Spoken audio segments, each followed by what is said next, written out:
ciidamadan oo aroornimadii hore saaka ka ruqaansaday fariisimaha ciidanka ee baarka ayaa kooxda al-shabaab kala wareegay deegaanada Araare, Balad Raxma iyo Koban oo hoostaga degmada Jamaame ee gobolka Jubbada Hoose. Ciidamada howlgalka fuliya ayaa waxay isugu jireen ciidanka daraawiishta Jubbaland, ciidanka xoogga dalka qaybta 43aad iyo ciidamo ka tirsan Danab. Howlgalkan oo ahaa mid qorsheysan ayaa ciidanka u suurta gashay inay al-shabaab ka saaraan deegaano ku dhow degmada Jamaame, waxaana halkaasi ka dhacay dagaalo dhexmaray ciidanka iyo sidoo kale kooxda al-shabaab. ugu dambeyntiina waxaa saraakiisha ciidanka hogaaminaya ay sheegeen in al-shabaab ka dileen tiro maleeshiyaad isla markaana ay gebi ahaanba kala wareegeen deegaanadii ay tageen maanta.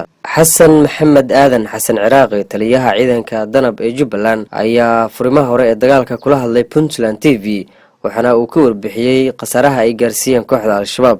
runtii waxa weeye dhammaan ciidamada Soomaaliyeed, ciidanka dawladda Soomaaliya iyo waxa weeye qaybihiisa kala duwan iyo waxa weeyaan ciidanka dawlad goboleedka Soomaaliyeed ee Jubbaland, runtii waxa weeyaan iyo ciidamada caalamiga oo ummadda Soomaaliyeed caawinaya.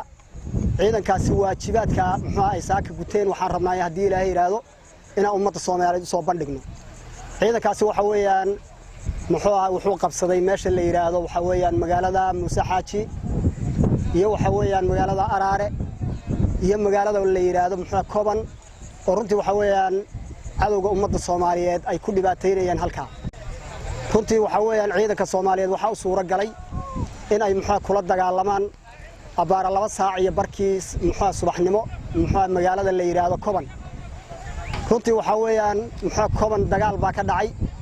dagaalkaasi waxa weeyaan ciidamada Soomaaliyeed way ku guuleysteen si sharafi ku jirtay halka ula wareegeen guud ahaan magaalada Koban.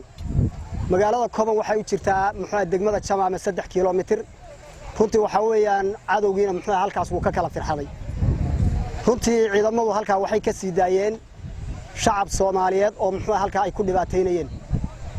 waxay ciidamadu halka ku burburiyeen gebi ahaanba waxa weeye fadhiisimihii cadowga.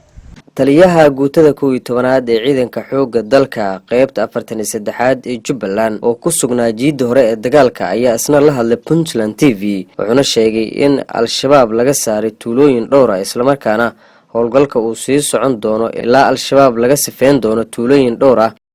ciidamada xoogga dalka Soomaaliyeed iyo ciidamada Jubbaland iyo ciidamada Nacaawiya anagoo ah ayaa waxaan u soo diyaar garoonay inaan cadowga Soomaaliyeed ee nolosha u diiday inaan ka horeyno magaalooyin badan oo ku yaala inta ka sokaysa Jirib, Muuse Xaaji, Koban iyo mataqaanaa iyo kala barka inaan tagno intaba waa marnay.